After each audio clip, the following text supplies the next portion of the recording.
It is my pleasure to meet you at our symposium. We are 5 minutes late, but in any way, we are trying to comply with our agenda. I am Oleksandr Anisimov, and I will probably raise my hand when I have to change the slide. Yeah, I will get the clicker. Once again, I do hope you hear me through interpretation. I will use Ukrainian today, and like the previous symposium, we have a 2-day event, and I will give you more details about our event a bit later. But right now, I would like to tell you why we organized this symposium. It's really important for us to understand why we are here. And I would like to just say that probably you are a bit surprised with the topic. We have everyday challenges, we have air raid alerts, we have lots of destruction, lots of people are in the army. And why we discuss the topic of net zero recovery. Probably some of you were enthusiastic about it a couple of years ago. Probably you saw it as a key point for Ukraine, for changes, for us to start on the new trajectory in relation to the European Union. But it turned out that without human resources, without institutions, without certain systems, it's very difficult to build the way we want it to be built. And therefore, the expectations we had some years ago have become subsided a bit. Lots of us focus on volunteering, assisting the army and the military, but I think we should have a vision. What is our final destination as a society and as a state? And our symposium is the platform where we have lots of experts representing different areas and fields. Our colleague says science policy nexus. So where we combine science, academy, and political processes. Net zero as a topic is a very deep topic. In a couple of minutes, we shall listen to the lecture of Sam Fankhauser. But in any way, the net zero topic is translated into Ukrainian as climate neutrality. But net zero is more extensive notion. This is like neutrality of emissions, climate neutrality of land loss, soil loss, as zero loss of biodiversity, zero loss of resources and minerals, because, well, the planet is finite, water and soils are finite, and all those things require our attention as well as emissions, which will be in the center of our discussion today. A couple of technical aspects. In case we have a raid alarm, those participants which are here in hall number 2 will have to go down to the shelter. There is a neighboring room here, and there will be a technical broadcast of those tracks happening in another hall. During a raid alarm, we shall not stop broadcasting, but probably we shall have some delays or pauses. Coffee and catering are available during the coffee breaks upstairs. So, dear colleagues, during the coffee breaks, join us upstairs. Lunch is in self-service mode. There are different locations where you can eat. The cafe on upstairs. There is also Ukrainian Catholic University canteen and a couple of cafes nearby. There is interpretation. I do hope you hear our interpreters. 2 languages will be the working languages of our symposium. That's really good that we have interpretation. As far as online participants are concerned, so we have certain technical conditions of our webinar, and therefore please have your cameras on only if you are the speakers at a certain session, and please have your cameras off all the time when you are not speaking. A couple of words about myself before giving the floor to our colleagues who are assisting me. I'm a doctoral researcher of Aalto University, and I'm the member of Kharkiv Architecture School and the head of New Housing Policy NGO. And this is not the first symposium I have organized, and definitely I'm doing it with the circle of my fellow thinkers. A couple of photos from our symposia. We started in 2023 in The Hague, in the premises of the Netherlands Environmental Agency. Then we continued in Lviv, in Mariupol Reborn premises, and the topic was land policy. Last year, we proceeded with a special planning topic, and we were based here in Ukrainian KhSA University, and we had a journal published, and it will be launched at the end of this month. And today's event, I hope, will bring us some long-term consequences. We shall prepare a report, and I will talk about it a bit later. Now, I would like to give the floor to Valentyna Zasadko, who is the Public Administration School head at the Ukrainian Catholic University. Glory to Jesus Christ. Dear friends, it is my great pleasure to welcome you here at Ukrainian Catholic University. It is a great honor for us that the events we organize in cooperation with our partners really appeal to you. We developed the topic of recovery and reconstruction of Ukraine, and we analyze it at different angles. And the question how the recovery projects are implemented, how they are being implemented, are really important. I do hope that today and tomorrow will be really filled with very interesting, very insightful discussions with lots of subject matter recommendations. I encourage you to participate in these discussions, to ask questions. And I hope that after our event, we shall have probably the answers to the questions, and also we shall put some very important questions. I wish all of us 2 fruitful days, and I give the floor to Oleksandr. Thank you very much, Valentyna. And now I would like to give the floor to Niina Rinne, who is the head of UN Habitat Lab in Ukraine.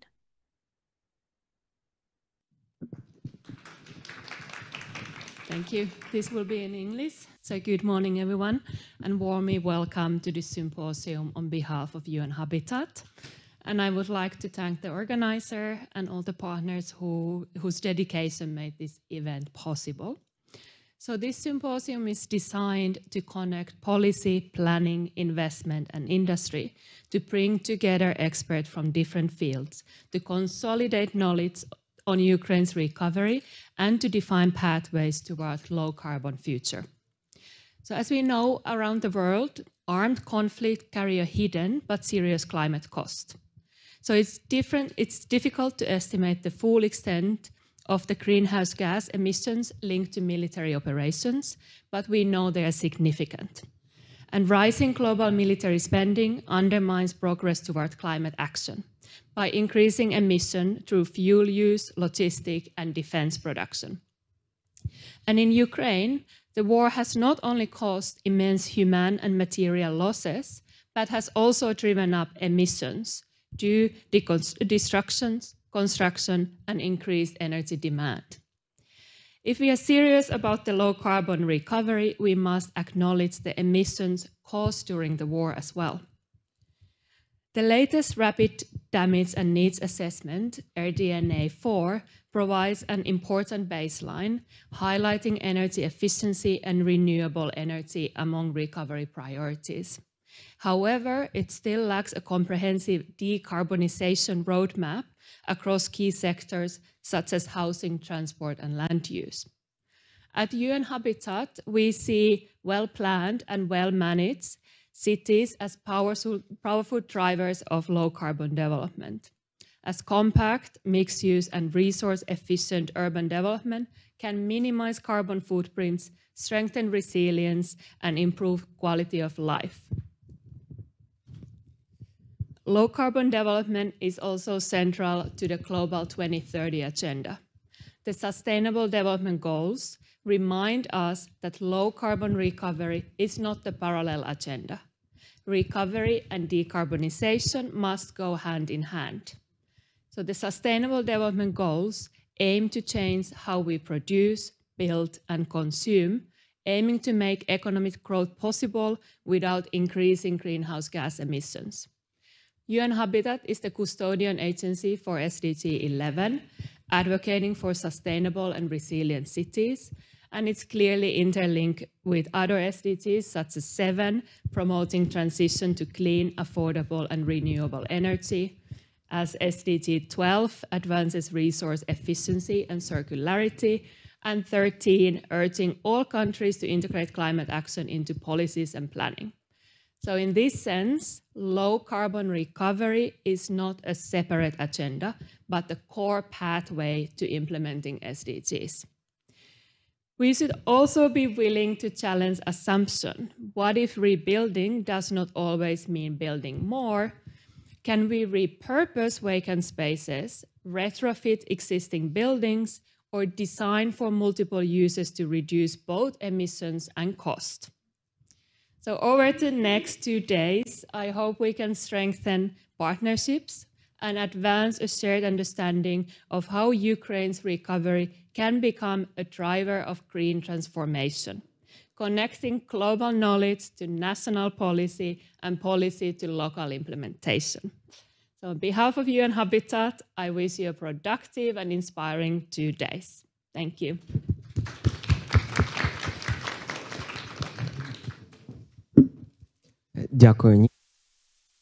Thank you very much, Niina. And we also have our partner, Mr. Fabien Porcher, who represents the European Commission. He is responsible for EU for Climate Resilience Project. Mr. Fabien, do you hear us? I can hear you. Can you hear me well? Yes, Fabien, please, you have the floor. Okay, great. Greetings from Brussels, and thank you very much for this invitation to intervene quickly for this very exciting 2-day conference. My name is Fabien Porcher. I am in charge of Ukraine and Eastern Neighborhood in the Climate Department of the European Commission. So I follow in particular bilateral relations with our Ukrainian friends and partners. Congratulations on this, on the organizers of this 4th International Symposium, Recovery Towards Net Zero. This is really a very exciting program. I would have loved to be there with you in Lviv. I understand this is indeed the fourth of a series that has become cornerstone for dialogue on Ukraine's recovery, focusing on housing, land policy, on sustainability at large, on land use. The topic of this year's edition is particularly crucial, obviously, for rebuilding the country during, I'm afraid, and after the war. Ukraine indeed adopted last year, a year ago actually, a landmark climate law that established for the very first time the objective of climate neutrality by 2050 in Ukrainian law. And that means Ukraine is officially aligning with the objective of the EU, which is also pursuing this critical goal of reaching climate neutrality by 2050, which is also what science tells us to do if we are serious about implementing the Paris Agreement. So this event comes at a very critical moment, and it recognizes the importance of indeed rebuilding low emission, rebuilding climate resilient, rebuilding circular, rebuilding sustainable at large, despite the challenges and the atrocities of the war that we well, from Brussels or from other countries we unfortunately see at a distance. But Ukrainians feel in a very real way, obviously. This event connects the science policy interface, encouraging evidence-based strategies for sustainable reconstruction. This is absolutely critical. This is really something that aligns with what the European Union does in its bilateral relations and policy in Ukraine. Here, I obviously want to mention in particular the new European Bauhaus, which is also an attempt to materialize these efforts for sustainable building, sustainable rebuilding circular, which I think are also a very interesting experience that Ukraine can draw upon. I obviously also here have to mention the EU support, in particular through the Ukraine facility, 50 billion that we've put on the table to support Ukraine through this incredibly challenging time, including 20% of those being earmarked for the environment and climate. And I'm very excited to see also that the program, I think it's tomorrow, features also a session or a presentation on the do no significant harm, which is a key pillar, a key principle of EU policy making that is also in the Ukraine facility, and that will hopefully be reflected in the years to come as well. Beyond the Ukraine facility, which is a decisive contribution to Ukraine's green recovery and green reconstruction, we have also other critical programs that can definitely bring help in this process. One of them is the EU for Climate Resilience program, which indeed contributes to this event. This is a cross-cutting program that covers the whole Eastern Partnership, not just Ukraine, and can definitely help build policies for mitigation, for adaptation, as well as for mobilizing green finance in order to fund all this. So hopefully this symposium will inspire actionable policy recommendations and scalable pilot projects based on science and based on what science tells us we have to do for resilient recovery. Thank you very much for organizing this. Congratulations once again, and wishing you a very inspiring 2-day conference.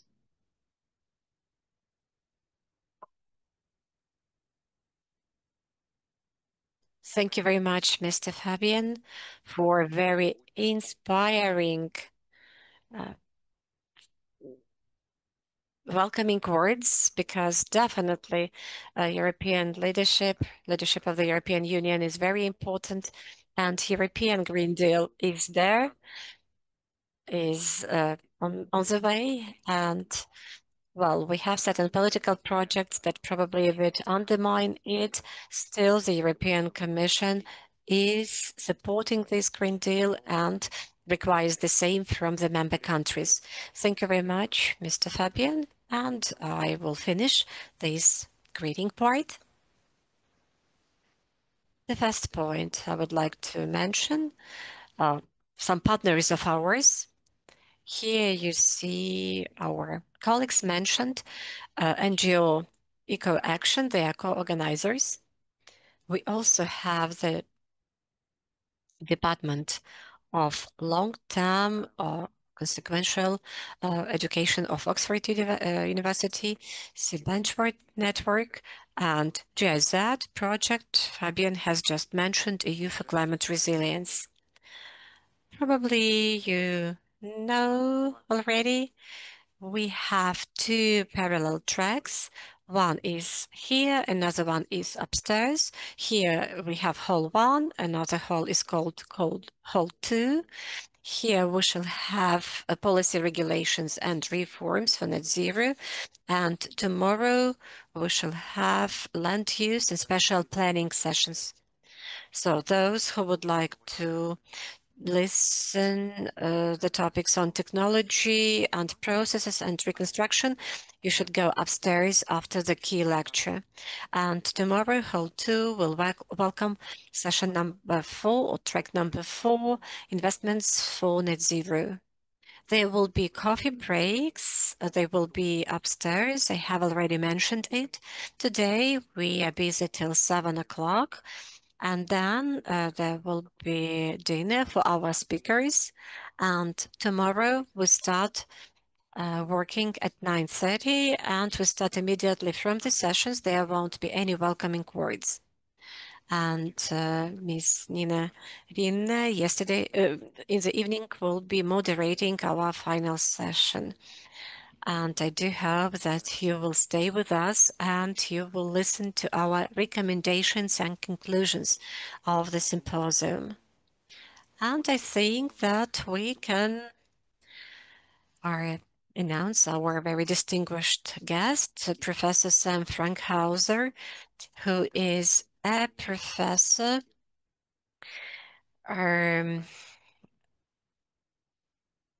Research Director at Oxford Net Zero and Professor of Climate Economics and Policy at the Smith School.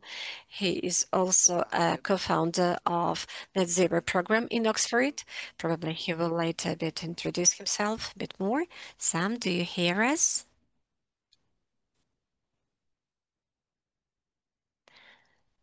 Mr. Fankhauser, do you hear us?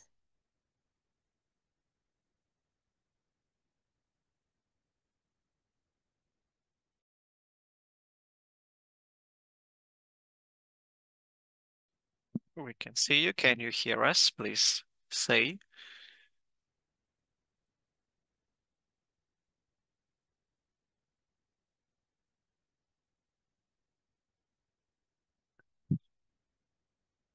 Sam, please say to us if you can hear us.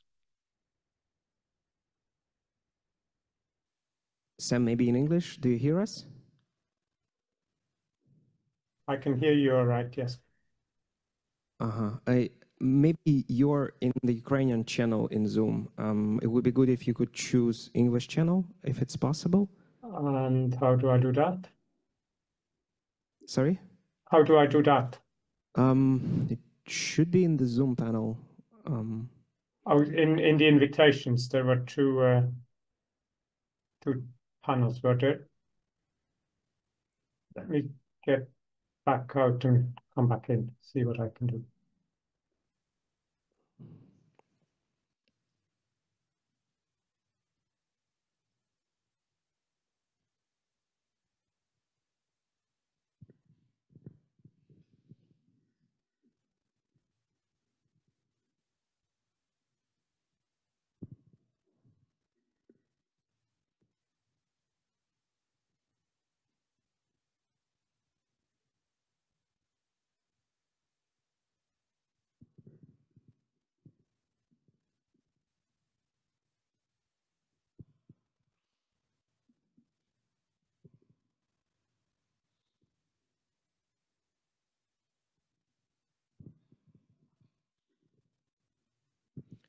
Я вас поки порозважаю. I will try to pass your time right now while we have still some issues. So there's the opportunity to hear Sam right now appear to through our actual contact. So through one of the persons who will be walking tomorrow on track 3 or 4 about investments on net zero. So they work in the department similar to Sam's, and actually it's also a great perspective to see because we will hear everything in detail. But the Center Net Zero in Oxford was created to the coordination of scientific points, because there are lots of different points that need to be taken and that are criticized, and the knowledge that we have, they could be not that verified, not that consolidated. And this center in Oxford, it was created to get this evidence that is needed, so that the participants of political processes and the decision makers, they create these decisions on the basis of the data. Okay, well, I think we will need to move on the way it is. Can you say something? I can say something, yes. Hang on, I see Ukrainian. Oh, how about this? No, I think that's the only link I have. I'm sorry.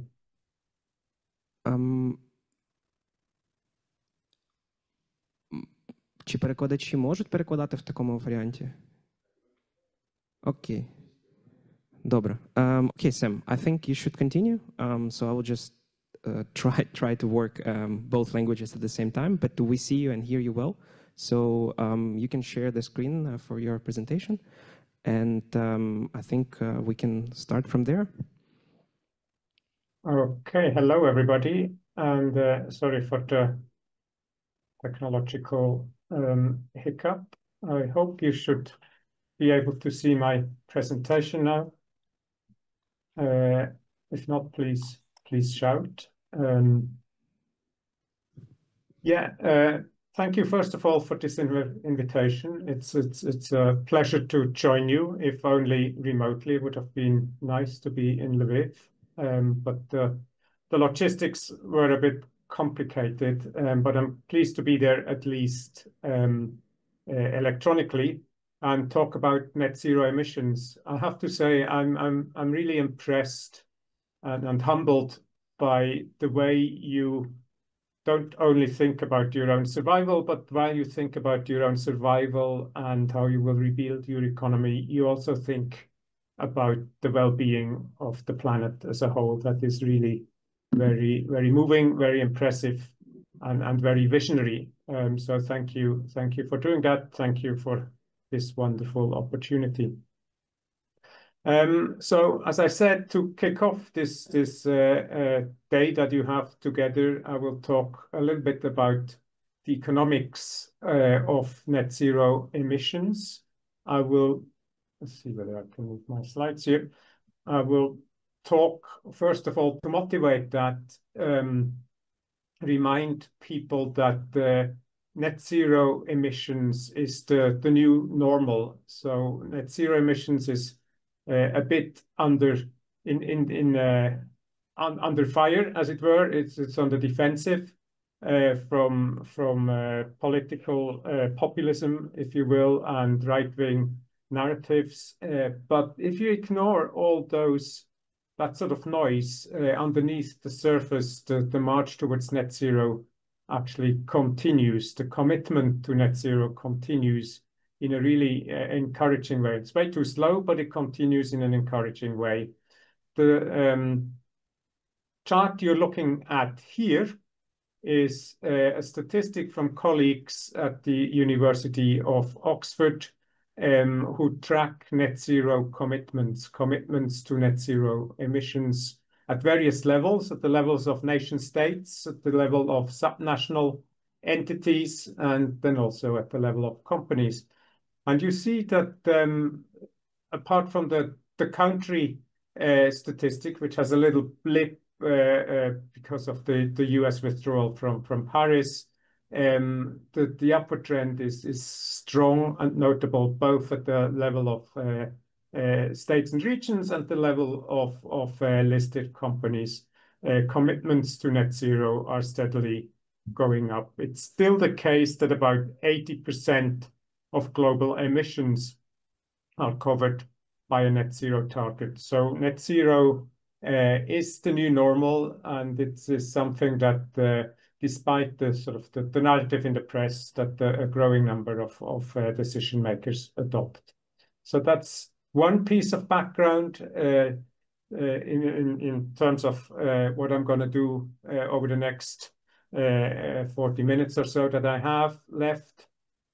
I'm first going to remind you what we mean by net zero. The term is very used very liberally, very often, and I just used it myself in its time before we get into the depth of it, to remind everybody what the meaning of net zero is. So I'm going to do that first, very briefly. The climate scientists in the room can sort of take a break, as it were, at that point.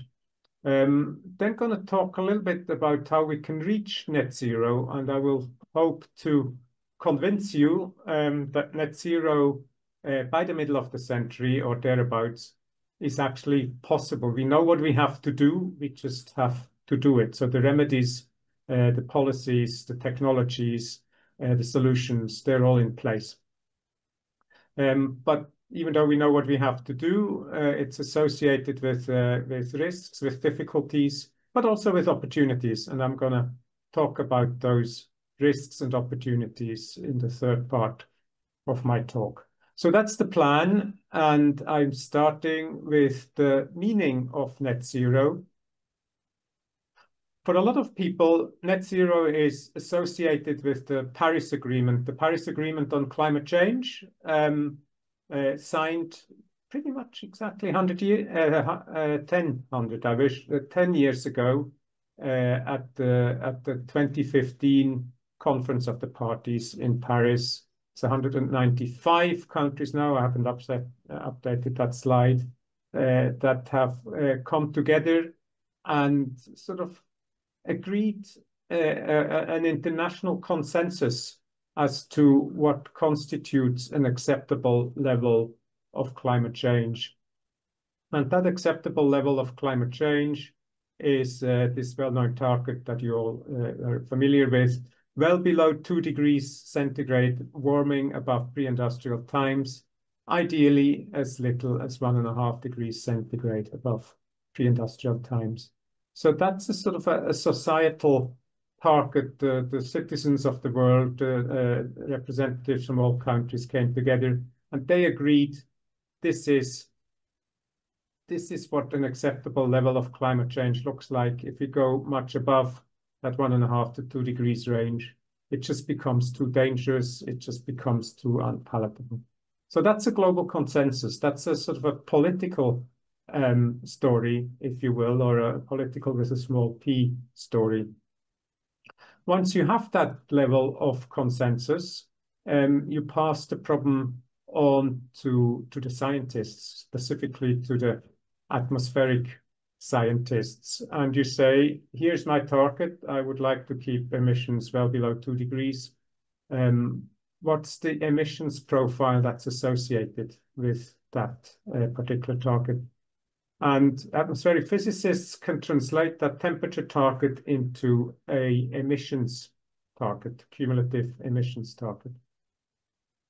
Atmospheric physics is something quite complicated, but a lot of those complicated terms cancel each other out, and you then end up with a rule of thumb that is actually quite simple. And that rule of thumb says that any temperature level, whether it's 1.5 degrees, 2 degrees, or any other number you can agree on, any temperature target is associated with a aggregate amount of carbon that you can put in the atmosphere. And in the case of 1.5 degrees warming, that aggregate amount is about 250 gigatons, billion tons of carbon that we have left that we can put into the atmosphere. So that's what the climate scientists tell us, and then they hand the problem back to society, to political decision makers, and they say, it's up to you. I give you the target. It's up to you to decide how quickly you use it up and who should use it up. That's again a sort of a negotiating issue and a political issue. And what the chart here shows is you can use up your finite carbon budget either very quickly if you continue on a business as usual emissions path, which is this black line that you see here on the screen. Then you use up your 250 billion tons of carbon fairly soon, within the next 10 years or so. And then your emissions have to come down really, really, really very fast, very steep, that sort of those red emissions trajectories there. And that's with all the pain and the disruptions that would cause. Alternatively, you can start to reduce your emissions now. That's sort of the more blue and black lines you see there. And if you do that, you can stretch those 250 billion tons that you have over a longer time frame. It's a little bit like, if you remember, the pocket money that your parents used to give you when you were teenagers. You could either use it all up on day one and you would have to starve for the rest of the month. That's the red line. Or you could eke it out and make it last for the entire month. That's sort of more the blue and the black lines you see here. And that's, again, that's a political decision. But it's a political decision that can be informed by science. And the science that can inform that decision is no longer atmospheric physics. It's more engineering, it's economics, it's behavioral science. And if you put the question into a model, you build an energy economy model, and you ask, given what we know about GDP growth, population growth, technological progress, the age of our capital stock, the age of our power stations, the price of various technologies, what is a rational way of using up my 250 billion climate budget? The answer you get out of those deliberations, those energy economy models, look a little bit like the chart here on my screen. It's sort of there's a range there. Obviously, it's not just one line, but the ranges all have a similar story. And the story is, if you want to stick to the Paris Agreement, if you want to stay well below 2 degrees global warming, your emissions path is as follows. You have to cut your emissions by about half in the early 2030s, and then you gradually move towards the middle of the century. And by the middle of the century, you have used up all your 250 billion tons. You have used up the carbon space that is associated with your Paris Agreement target. And once you've used up your carbon space, and finally, the term net zero starts arriving. Once you've used up your remaining carbon space, you have to achieve a balance between additional carbon that you release into the atmosphere and carbon that you then remove out of the atmosphere. So that the term net zero refers to this net balance of carbon into the atmosphere and out of the atmosphere.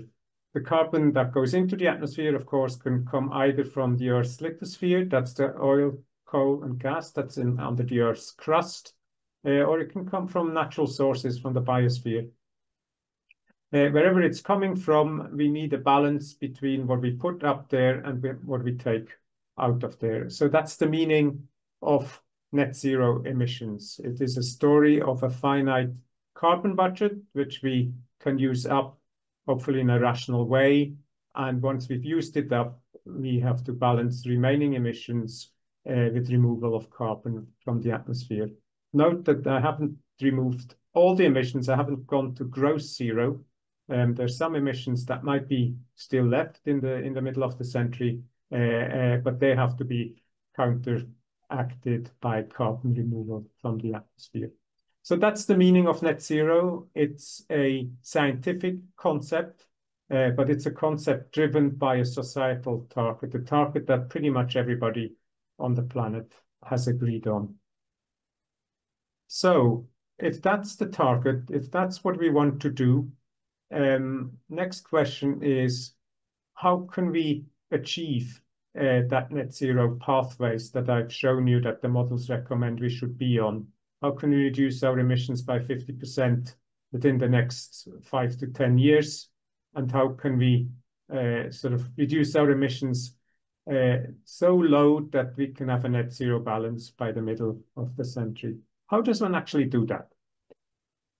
The starting point to answer that question is to look where emissions actually come from. And this chart here is a neat way of summarizing where global CO2 emissions actually come from. The chart shows on the x-axis, it shows you populations. So each one of those blocks is a particular geography, a particular country or region. And the x-axis shows you the population in that region. The sharp-eyed amongst you can probably spot Ukraine. It's very tiny there because it's not a lot of people, somewhere around the 3 billion mark. But you have countries like India there with huge populations, and you have countries like Ukraine with not so big populations. That's your x-axis. On your y-axis, we show emissions per person, emissions per capita. And you have countries there on the left, you have Canada, Saudi Arabia, the United States, which have a huge carbon footprint per capita. And on the right, you have regions like the African subcontinent, where emissions per capita are very low. Now, the miracle of multiplication, if you multiply emissions per capita, emissions per people, times number of people, you get absolute emissions. So the size of each one of those blocks, multiply the x-axis by the y-axis, that gives you the amount of absolute emissions that come out of each one of those geographic regions. And you see the United States there on the left, second biggest emitter in the world, and their carbon footprint is the product of, it's a big country, but it's not the biggest country in the world. So a medium number of people emitting huge amounts of emissions per capita. That gives you that big US block there on the left, second biggest emitter in the world. You can look at India, somewhere to the right of the chart. Billion people, over a billion people, so a big, big country, but they don't emit a lot per person. Still, many people emitting not very much gives you a big emissions footprint as well from a country like India.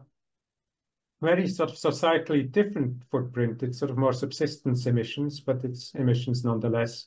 So India is also a top 5 emitting country in the world. And then, of course, you have China there in the middle, which combines both those trends, lots of people emitting a fair amount of emissions per capita. That gives you the biggest emitter in the world by quite some distance.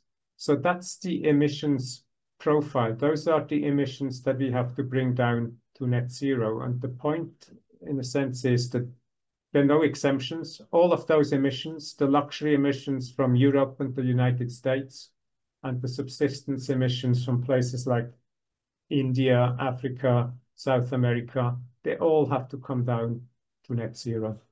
And as I said, you see Ukraine in there. Ukraine is quite, it's a top 20 emitter. But you see on this chart here, it's quite a tiny little bar compared to some of the other bars. But as I said, all emissions matter. All emissions have to come down to net zero. So those are the emissions. How do we bring them down? I'm gonna give you an equation. Apologies about that. People say you lose half the audience for every equation you put up on screen. So I have now lost half of you, but hopefully I can recover you. It's a very simple equation. It's actually, it's an identity. It's something that holds true by definition. And it tells you if you want to reduce your carbon emissions from the energy sector, which is 80% of the carbon emissions story, it tells you where those emissions come from and therefore where what the levers are to reduce them. There are exactly 3 factors that allow you to reduce your emissions. Carbon emissions from the energy sector are the product of carbon emitted per unit of energy used times energy use per unit of GDP, per unit of economic output, times economic output. And you can see that this is an identity. It holds true by definition because the terms cancel each other out. So this is true by definition. There are three ways, exactly three ways, and only three ways in which you can reduce your energy-related carbon emissions. You can play around with your energy, the carbon intensity of your energy. The first factor you have there, that's the story of getting out the fossil fuels and substituting renewable energy, solar, hydro, nuclear, biomass for coal and gas. Second thing you can do, the second term you have there is your energy per GDP. That's the energy intensity of your economy, the energy intensity of your GDP. That's the story about the efficiency of your appliances, of your industrial processes, but it's also the story of the structure of your economy. It tends to be the case that energy-intensive, heavy industry-based economies tend to have a higher energy per GDP ratio than service-based economies. So your economic structure plays into that as well. And it's a story of behavior as well, of course, depending on just how wasteful you are with your energy, for example, in your heating behavior and behaviors like that. And only once you've sort of played around with those two terms enough, only then will you have to reduce your economic output. And if you can't can't fix your carbon intensity of energy or your energy intensity of GDP, then you have to play around with your economic output. But that's quite a last resort, and I would argue we don't have to resort to that third term there. We can do a huge amount, pretty much everything, by dealing with the first two of those terms. Just to prove my point, here's some data from Oxford colleagues, a program called Our World in Data. And it gives you 20 or so countries that have decoupled carbon emissions from GDP. So they have sort of decoupled the left-hand side of the equation here from the right-hand term, from the GDP term in the equation. You see the blue lines there are the developments of GDP, of economic output. The red line is the development of carbon emissions. And you have a lot of countries there, a lot of Western European countries, the UK, France, Germany are in there, a lot of Eastern European countries, Estonia, Romania is in there, Latvia somewhere, even some emerging markets, El Salvador, Jamaica is in there, Singapore is in there. So it's a mix of countries. So we know it is possible to decouple your GDP, your prosperity, from your greenhouse gas emissions, from your CO2 emissions. Let me show you how we did it in the UK. It's quite an instructive story how the UK have reduced its greenhouse gas emissions while continue to grow its GDP. The key statistic is in the UK, greenhouse gas emissions relative to 1990, so about 30 odd years ago, are down by about 50%. GDP is up by something like 70 or 80% over those 30 years. If you do the math, that means the UK now uses 3 times less CO2 per unit of GDP than we did in 1990. How have we done that? You see a chart here on how emissions in various sectors have evolved over sort of the middle period of that time frame I'm talking about. And you see the story is all in power. It's all in electric power. The story of reducing UK emissions is a story of cleaning up the power sector. In all other sectors, emissions have come down a little bit or they have flatlined. This really is a story of electricity generation.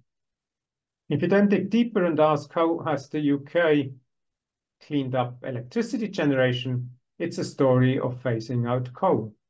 The chart you're looking at here now is the energy mix in the electric power sector going back 100 years or so. And you see up until the sort of the 1960s, pretty much all UK electricity was produced by coal. Then nuclear starts coming in, gas starts coming in, and then sort of from the 2000s, 2010s onwards, the drive towards renewable energy, in particular offshore wind. And you see that the share of carbon, sort of coal in the energy mix is getting smaller and smaller. And the UK now has a coal-free electricity sector. So we have completely phased out coal out of electricity generation. And that's the story behind this decoupling number in the UK and in many other countries as well. We maintain prosperity by cleaning up our power sector, by getting out of coal. So that's the backward-looking bit, if you will. How have countries done so far? Let's now look forward. Let's sort of look out to 2050. If the challenge is in Ukraine, in Europe, everywhere in the world, how do we reach net zero emissions by the middle of the century? How do we clean up our economies? And what I'd like to do in the next couple of minutes or so is convince you that we know how to do it. We have all the remedies, the solutions, the policies to do it. We just have to find the political will to do it. And it's a race, if you will. It's a race to net zero, and different sectors, the different runners in the race, the different sectors sort of progress at different speeds.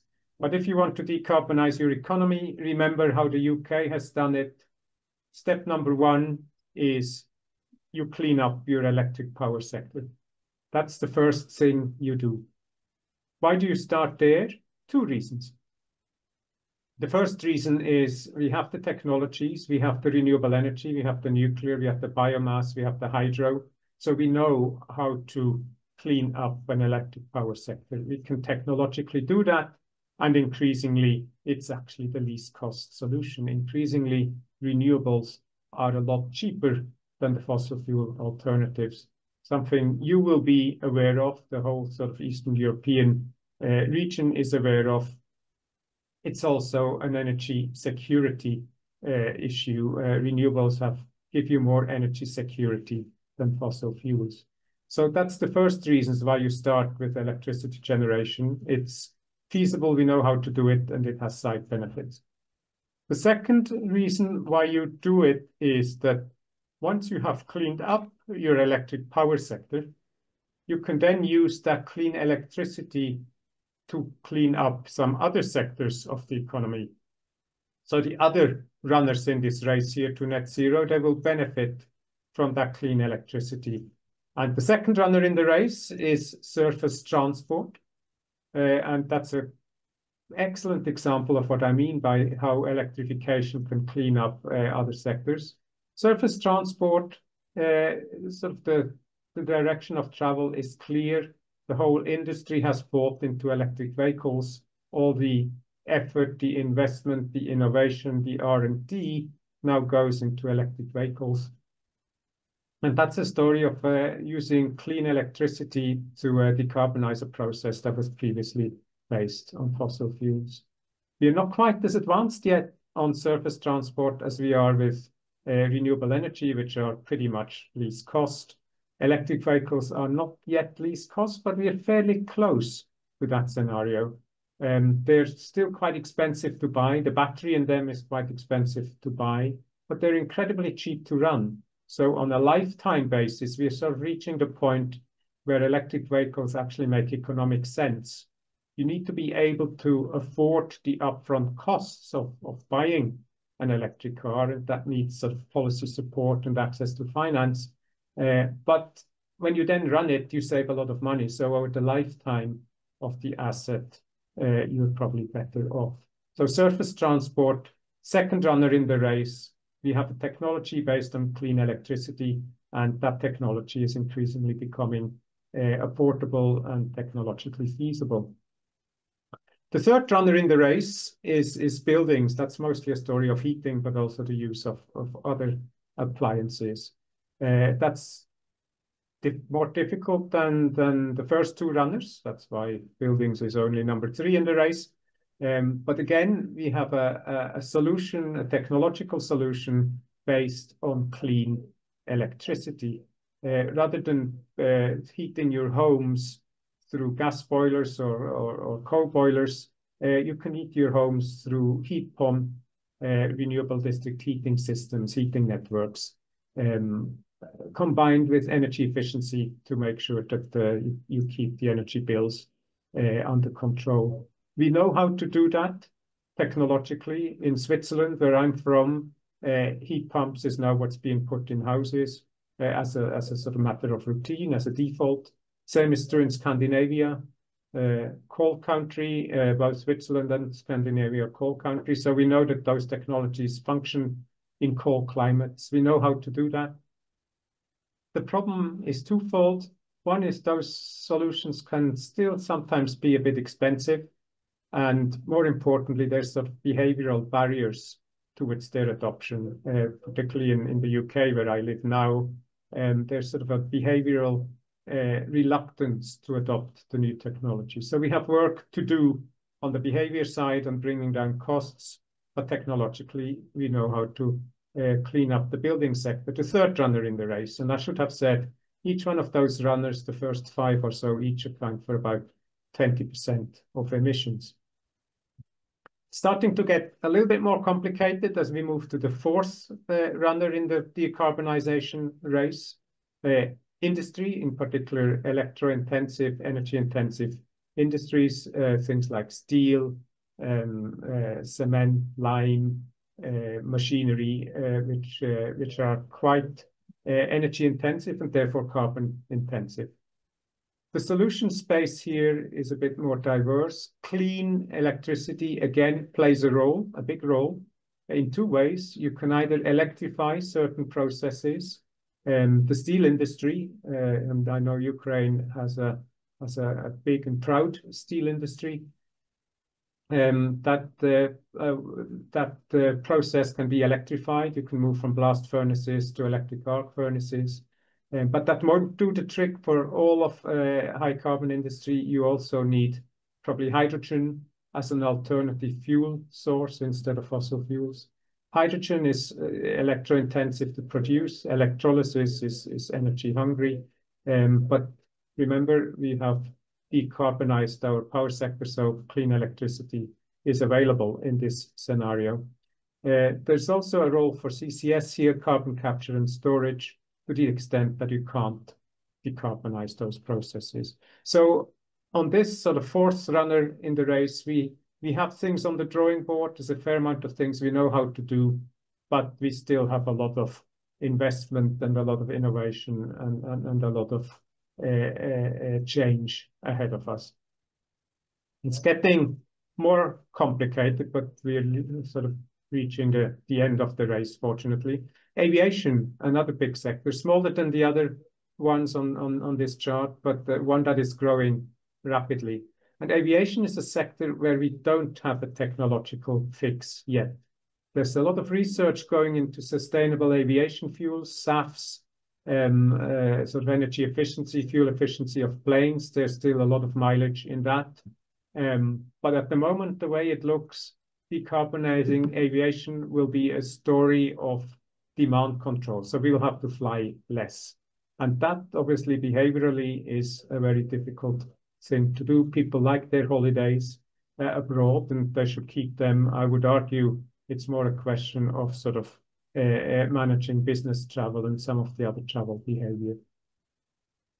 One more runner to go, and then I have decarbonized my economy. And that last runner is land use change and agriculture, so the non-energy part of the story. And this is the last runner in the race for a reason, because here the solutions really are still quite complex, quite difficult. We don't have any straightforward technological solutions. So a lot of it comes down to behavior change. It comes down to healthier diets, less meat-based diets. And that, again, is a behaviorally complicated things to do, which is why it's the final runner in the race. But, you know, things are changing. Younger generations, my students, they're all vegetarians or vegans. So generationally, that shift is happening. The question is, do we have a generation to make it happen, or do we have to accelerate it? We probably do have to accelerate it. Or we can resort, of course, remember, it's net zero. We can, of course, resort to negative emissions, to greenhouse gas removal, to balance the books on agriculture and probably also on aviation. So that's decarbonizing the global economy in 5 minutes. I hope I've convinced you that it actually is feasible to do that. We have the technological solutions. I started only using the word difficult for the last 2 or 3 runners in this race. The first 2 in particular, probably the third as well. We really are on our way. We just have to accelerate what we have started doing. Now, last part of the talk. I don't want to give you the impression that, you know, my 5 minutes decarbonizing the economy is a walk in the park. This is going to be difficult. It absolutely is. All structural change is difficult, even if the rewards at the other end are big. So let's talk a little bit about those risks and opportunities from that pathway to net zero that I've just outlined to you. And a good place to start is with workers.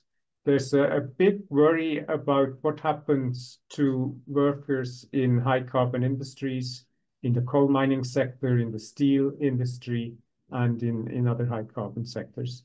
Now, the bad news is that those workers will have to, they're in sectors which will employ a lot fewer people, not no people, but fewer people.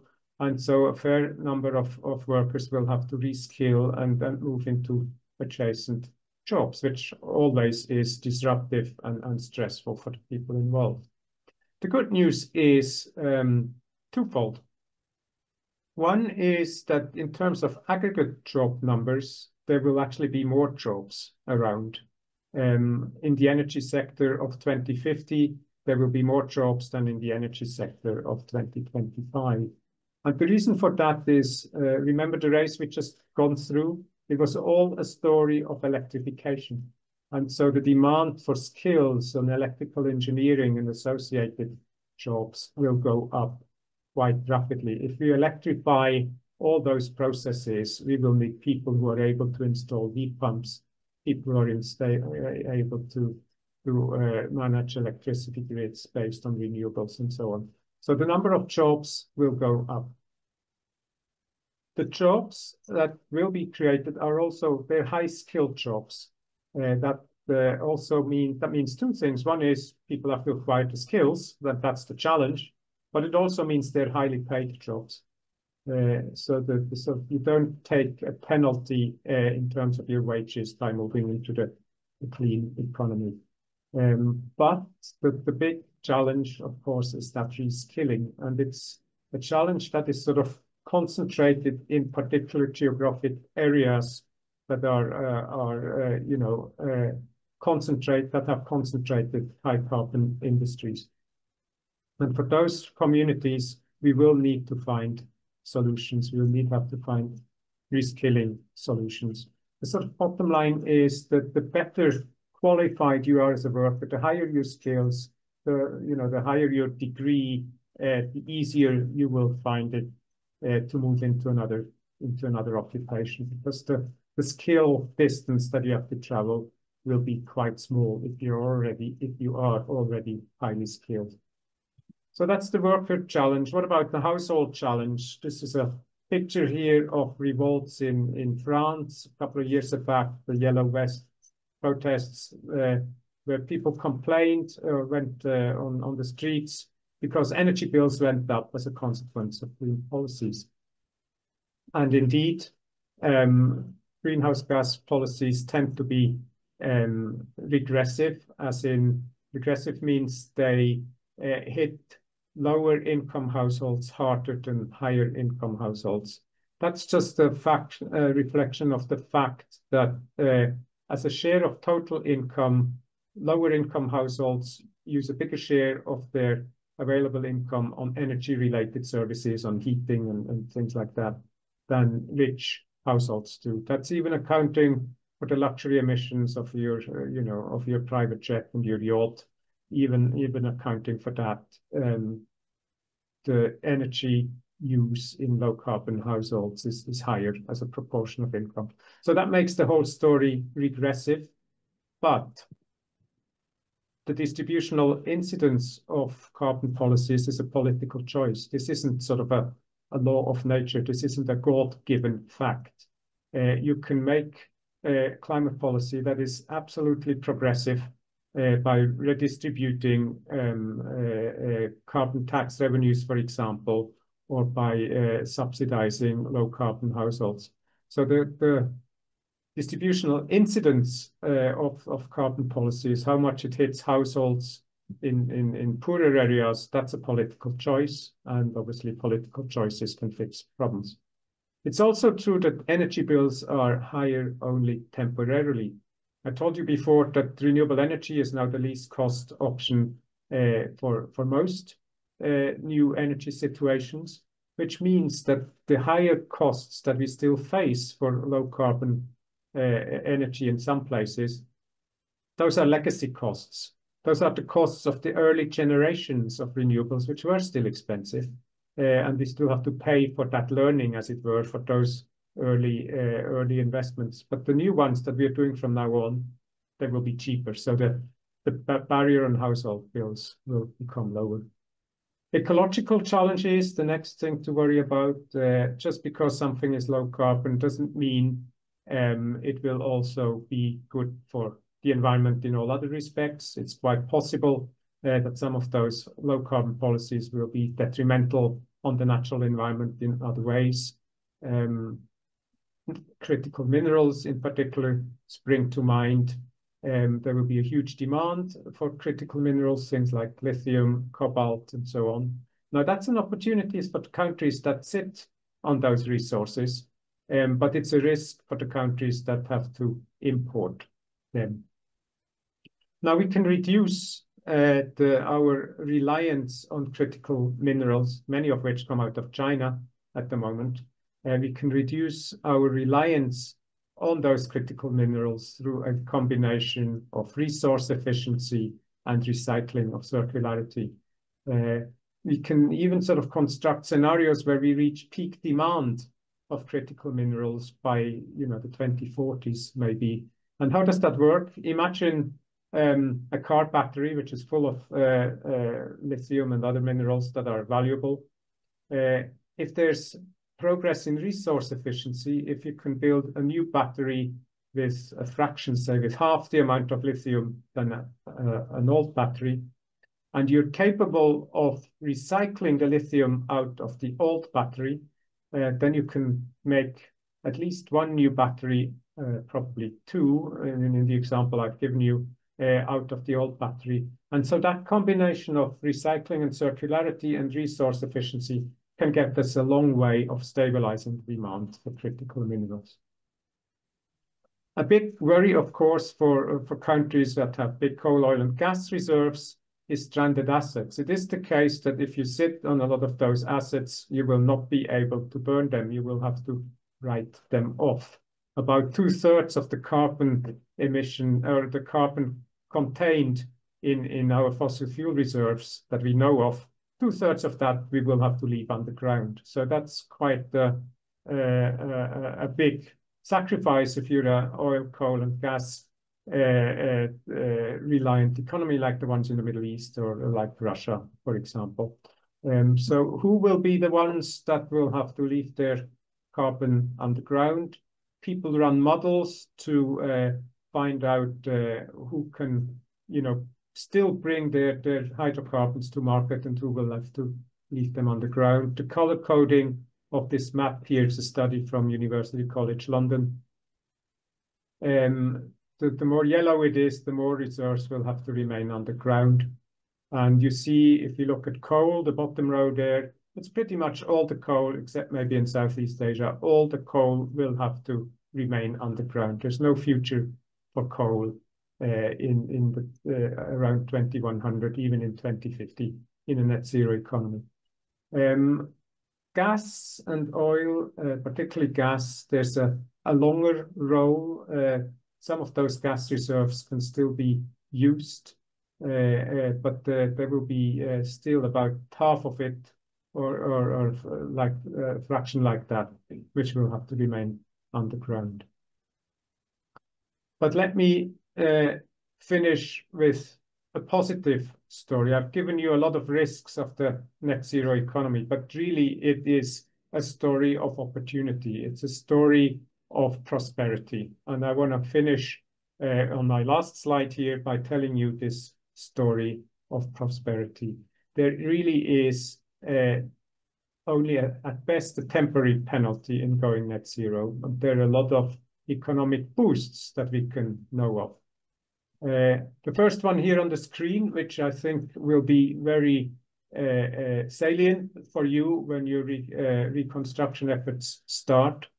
There's a big sort of economic investment multiplier effect from green investments. If you do green investment, then the money that you spend gets recycled in the economy, gets recycled into the supply chain, the suppliers of steel for wind farms, and so on, and also the workers in those industries, which will spend their wages in the local economy on food and haircuts and holidays. That recycling effect is actually very, very big. Okay, sorry, I continue. So there was a bit of a noise in the background for a second. So that multiplier effect is actually big, and it's been estimated that for each dollar of investment into the green economy, you get $1.5 of economic growth, of economic activity out of it. So you can do the math for your own reconstruction efforts, which will go into the billions, and just see what sort of boost, economic boost, you might get out of that. A second source of opportunity, a second source of growth, is just we're building an economy that's more efficient and more productive than the economy we had before. I told you renewable energy is cheaper than fossil fuels in most cases now. Another way of saying the same thing is that the energy productivity will go up. We will get more energy per unit of investment out of electricity, clean electricity, than we got out of coal and gas. And that will percolate through the whole economy. The whole economy will get more productive and more efficient because it has access to cheaper energy. And finally, there's sort of a story of creative destruction, as economists call it. That idea that green innovation or any innovation can trigger a process of renewal, a process of investment, innovation, improvements, and growth. And we see that happening at the moment in the electric vehicle or in the automotive industry in particular, where the incumbent producers are sort of being shaken up, are being challenged by nimble newcomers that have better business models, more innovative technological solutions. And that will lead, just as the iPhone, for example, or the internet or the computer have shaken up old industries, the clean technology of the future can do the same thing. So again, here, there can be a source of growth. So it is a growth story. I wanted to finish with that because again, where I started, I want to congratulate you. It's really impressive to see how you're already thinking in the middle of sort of a deep existential crisis. You're already thinking about the greener, better, healthier, more prosperous future. And it's impressive that you have that vision and that determination to come out of your current situation in a net zero way. So thank you for your time. Thank you for your attention. I think we have a little bit of time for questions, and I look forward to them. Thank you. Thank you. Yeah, since we have some sort of minor issues with translation, I will end this session in English, but I also want you to think about maybe 1 or 2 questions to Sam. I just wanted to thank you for this magnificent overview on and the depths you made available for us regarding the net zero topic here in such a brief lecture.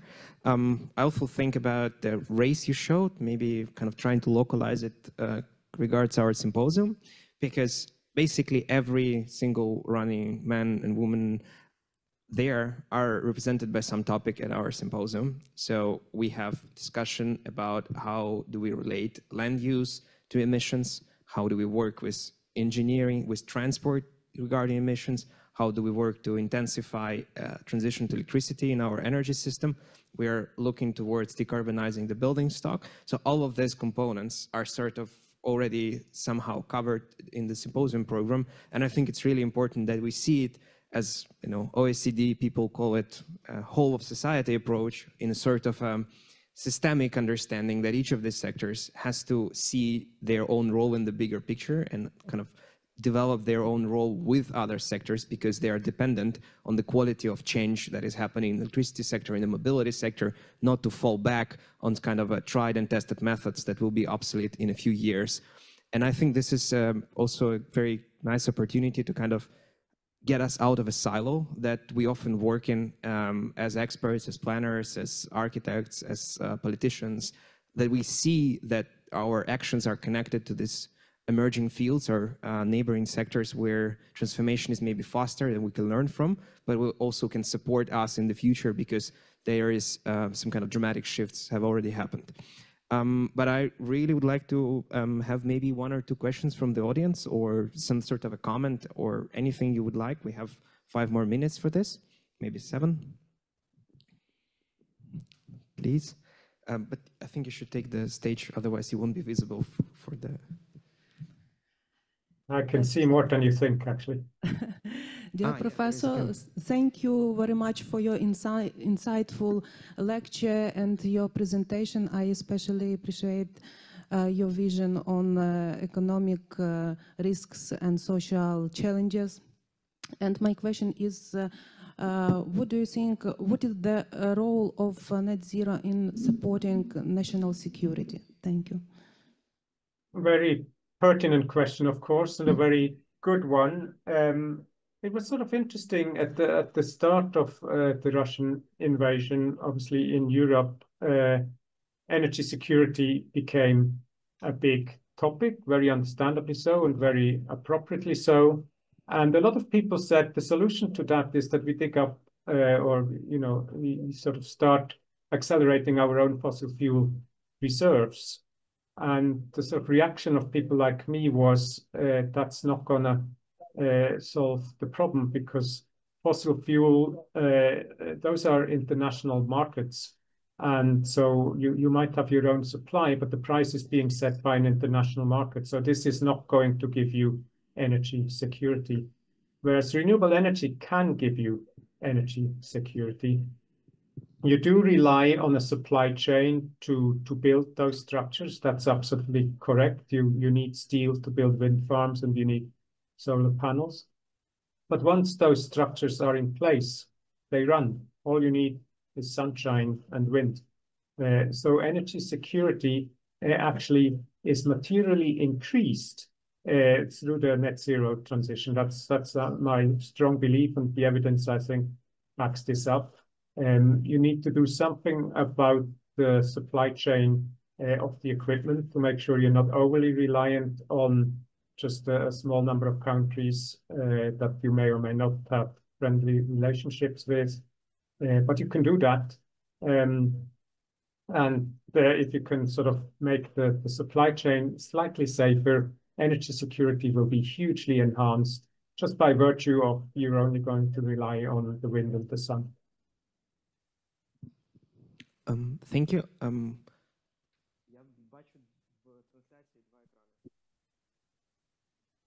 Там трансляція досить дивно виглядає. От тепер помінялось.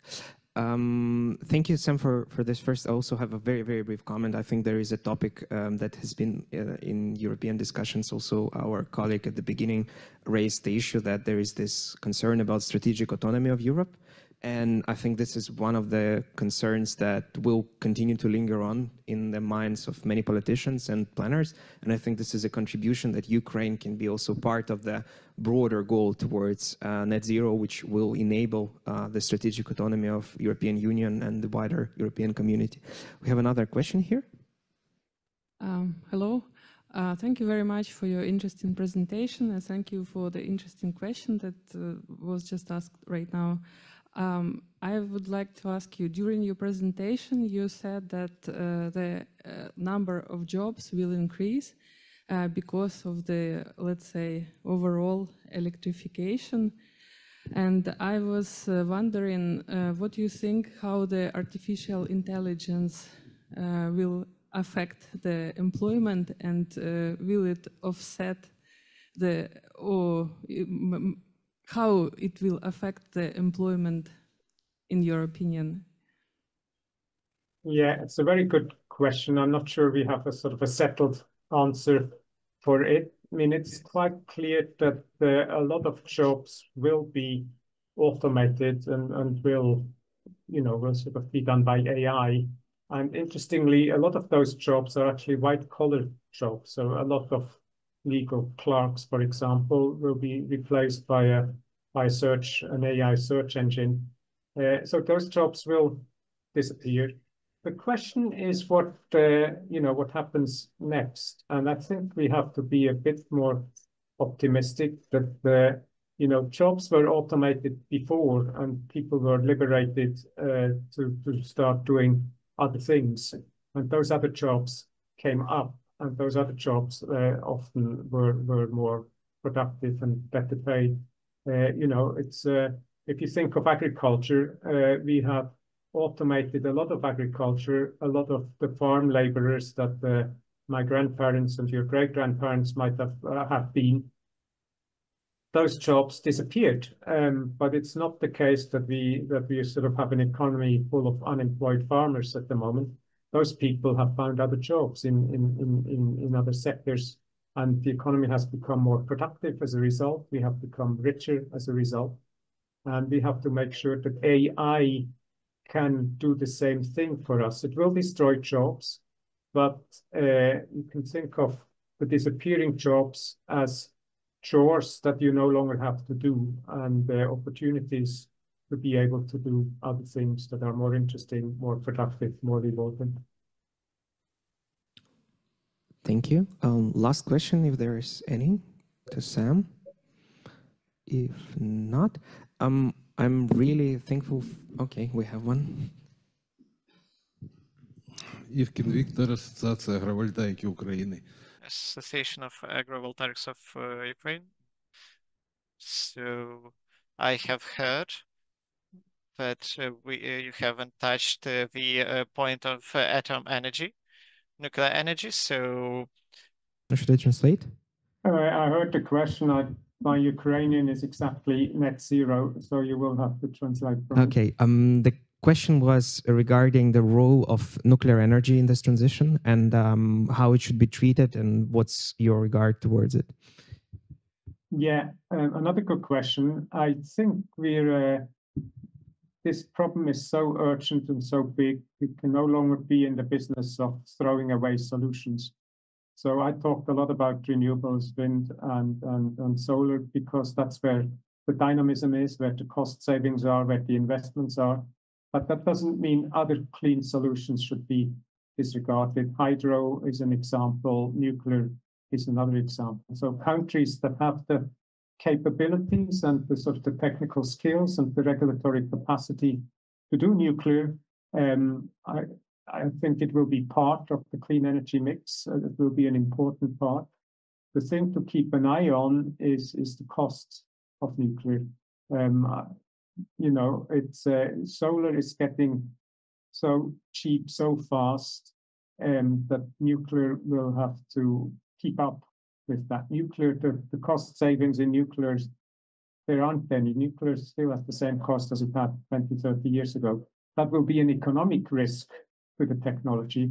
But in terms of its role in the net zero economy, absolutely, there's a role for it. It can provide reliable base load. And so countries who can do it should do it. Thank you greatly. We are running out of time. I'm really sorry. We have to continue with other sessions. Thanks again for your intervention here. Everybody was very happy to hear and see this kind of broader introduction. Just for the technical remarks, we're now going to have a 15-minute coffee break. The people who are participating in the session related to reconstruction industry should move to another auditorium, which is located upstairs. And people who will remain with the policy track should stay in the room we are right now. Thanks again and see you in 15 minutes.